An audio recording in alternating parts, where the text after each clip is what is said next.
Hello everyone and welcome to the channel. We are the Hologrumps. I am Colum. And I'm Liam. And we're here today to talk to you about episode 8 of Star Trek Picard.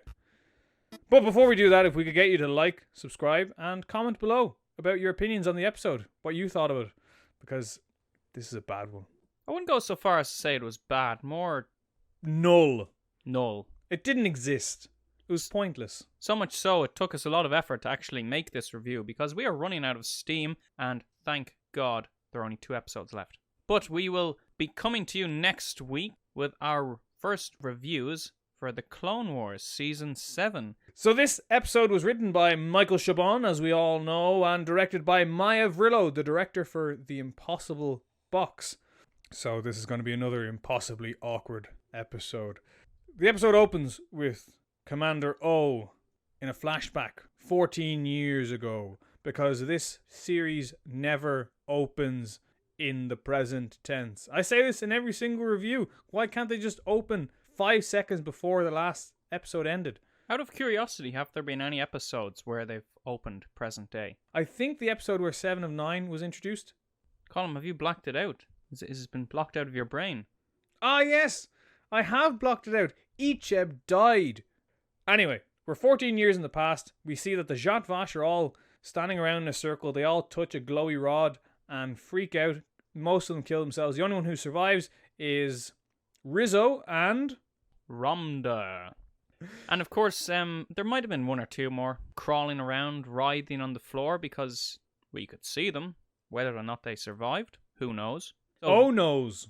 Oh knows, exactly. Yeah. The only thing I think about this, I think they're setting themselves up for a huge disappointment when they reveal the secret of the Zhat Vash, and I in fact don't want to gouge my eyes out.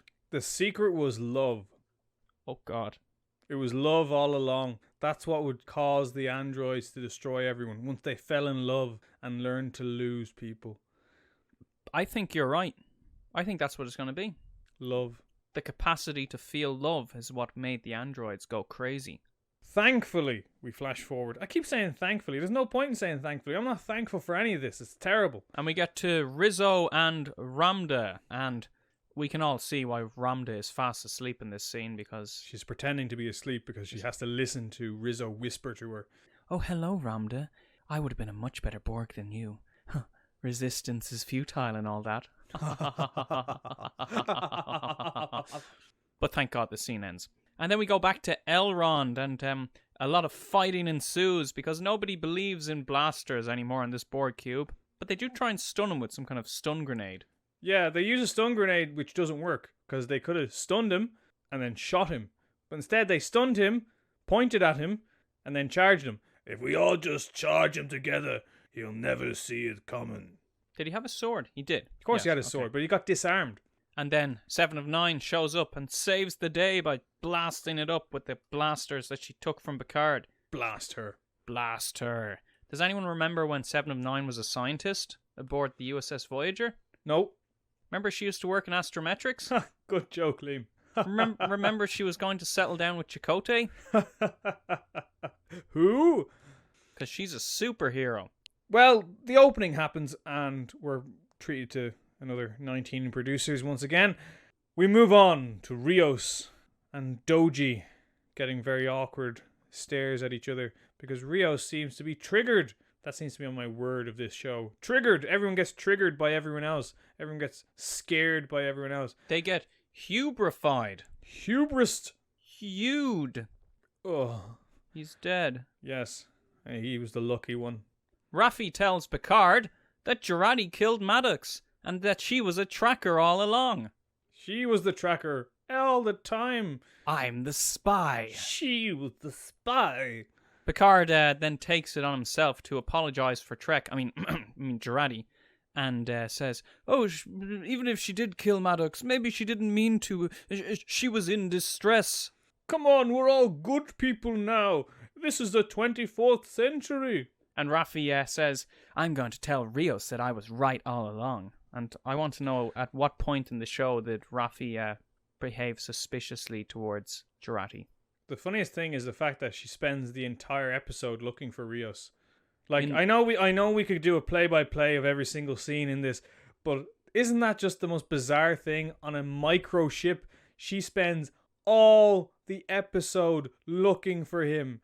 She spends about half an hour in the one room. Like, we think of the Avery, where the bridge is on the ship. Basically, the torso of the ship.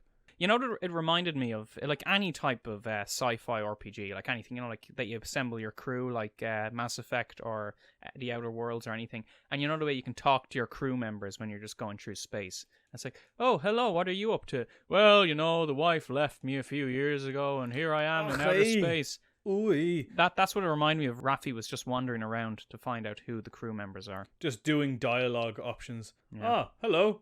I'm surprised she wasn't jogging around the ship as a player character.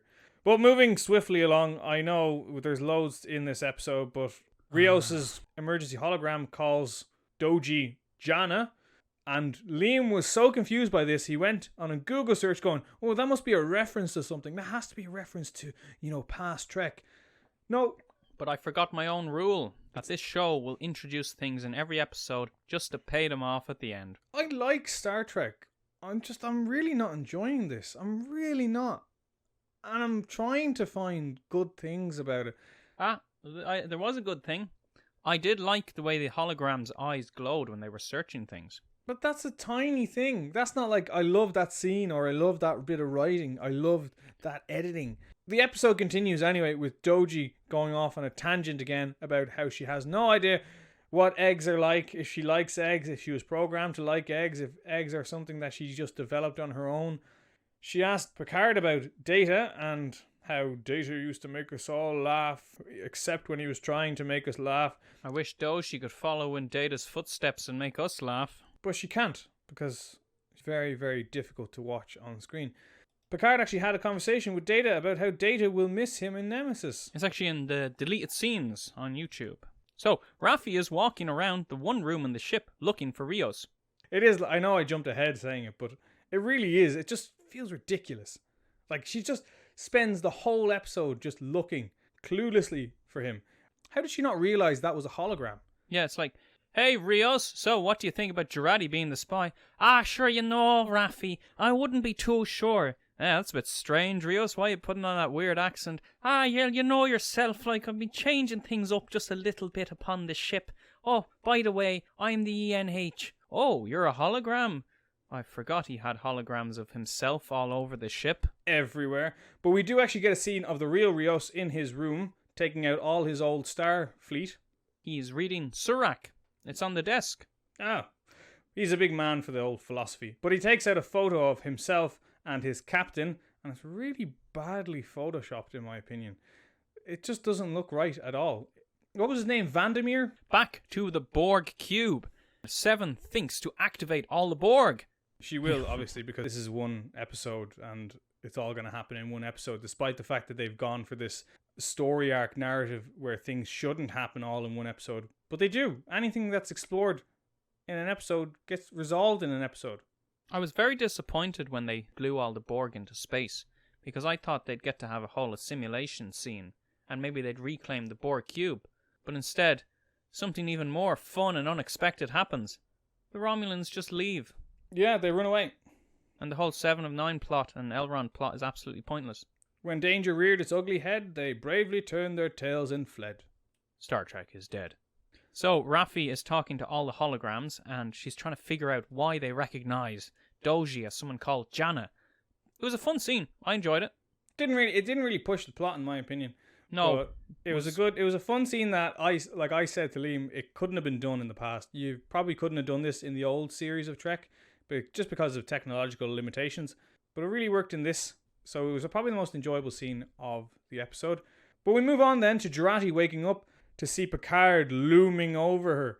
When I saw this, because it's a point of view, I just immediately thought of Skyrim, and I thought that she was the player character waking up to see this character right in front of her going, you're awake, good. It would have been great if you remember in Fallout New Vegas at the start, when it was first released, remember his head would like spin around and it's like, oh, wake up. Wake up. You took a serious knock to the head, and then Picard's head starts spinning around the place. That would have been great. Well, we learned that Girardi had her mind poisoned by O as opposed to mind melded, because I think mind melds are two It's too direct to say I was mind melded. Yeah. I got the fingers stuck in my forehead. Yeah. Damn hubris. Hubris! Hubris! Oh, I think we forgot to mention Clancy and her swearing. Clancy sweared. She dropped another F-bomb. Great. That's all we need to say about Clancy. Great. Also, Starfleet is apparently on its way to help, because that isn't a huge red herring. Okay, so one other thing we forgot to put in the video when we were recording it. Picard has a meeting with Admiral Clancy. Whether or not before or after he found out that is that goddamn traitor, why doesn't he tell Clancy that the chief of security in all of Starfleet is a half Romulan Vulcan double agent? Think about it. They were on their way to help until Soji took control of the ship and said, "No, we're doing it my way." Now they don't know where to go because they're just going to go to this Borg cube and have all these Borg floating around in the space that are going to be assimilating the Starfleet ship, and then we're going to have 7 of 9 take over Starfleet by becoming the Borg Queen who assimilates Starfleet. Nope, doesn't happen. Through the cube. Doesn't happen. They all get jettisoned into space. Rizzo kills all the Xboxes, and that's the end of that story. Damn hubris. Yeah. The HMS Grande crew assemble. It takes really long to explain things in this episode. So long to explain. We get another scene, in fact, and I think it's this time Raffi is explaining the plot of the entire show. We know. We know. You don't need to tell us, or you don't need to show us scenes of other characters being explained scenes. You don't even do this in video games. If this happened in a video game, it would cut to black for a second, and the other character would go, "Oh, I see. So that's what's happened since you got here." Soji hijacks the ship though, and she's so smart she realized that the transwarp network right beside them, very short journey away. It's exactly what I said, I think it was in the live stream, that new Star Trek hates warp drive. All they want to do is just gloss over this and get people exactly where they need to be in a second. Where they could have done this with editing. Exactly. They could have clever... In fact, the whole scene of them on the ship discussing, conversing, talking could have taken place over a number of weeks of them in transit to the planet, trying to get ahead of the Romulans. The Romulans weren't in that big a rush, actually, to get to this planet. It was like, oh god, we better deal with the Xboxes. I mean, why were they even on that Borg cube in the first place? They didn't seem to care about it. It was like, oh, let's just leave. Yeah. Let's not try to fight for it. We're done with the artifact. Oh no, they're all waking up. We better leave. Let's get out of here. This tech won't be useful anymore. It's irrelevant. The episode ends, thank God, with them going into the transwarp.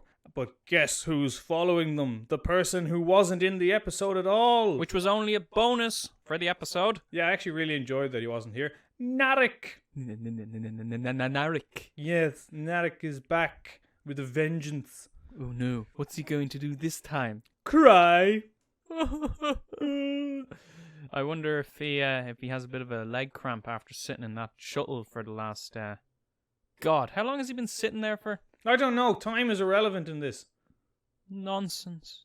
Maybe he put a tracker in Soji. And that brings us on to the end of the episode. Thank God. Of course, one thing that we did leave out, actually, Picard has his political speech that he delivers to Rios, where he talks about how Starfleet betrayed themselves and we let inner hate and fear control our lives when really it was the openness and love. Love is the key. Love is the answer. Love will set you free. What I want to know is who is he preaching this to? Because Rios. That was the audience that was already watching Star Trek in the first place. But I predict that they're doing all this as well to tie into Star Trek Discovery Season 3, where by the end of Picard, the whole of Starfleet will be destroyed, and we will find out that 1,000 years in the future it'll be up to Michael Burnham to save the day. I don't want to make predictions about Star Trek Discovery. I don't. I can't. I don't even want to think about it. I want to forget that it's even around the corner. I don't even want to know there's another Star Trek franchise coming out. I'm really sad. Really, really sad with this. I'm upset. You know the thing about Star Trek Discovery Season 3 being set 1,000 years into the future? People were saying, oh, well, it won't infringe on canon now, but never overestimate the ability for CBS to ruin canon. And they'll Time crystals. Yeah, they'll forget about Captain Braxton and and pretty much everything to do with Future's End. And then all of a sudden you have to ask the question, how does the Doctor get his mobile emitter if the future suddenly disappears because of something to do with Picard? And it's going to cause so many paradoxes that are going to make no sense. So be prepared. So, Colin, rating for the episode? No. I'll give it a 2 because I didn't want to watch it. I don't want to watch it again. Okay, so if you liked what you saw here, make sure to hit that like and subscribe button because we will be back as usual on Thursday to do a live stream of the 9th episode of Star Trek Picard. Don't know what the name is. So until then, we are the Hologrumps. I'm Liam. And I'm Colum. Existence is futile.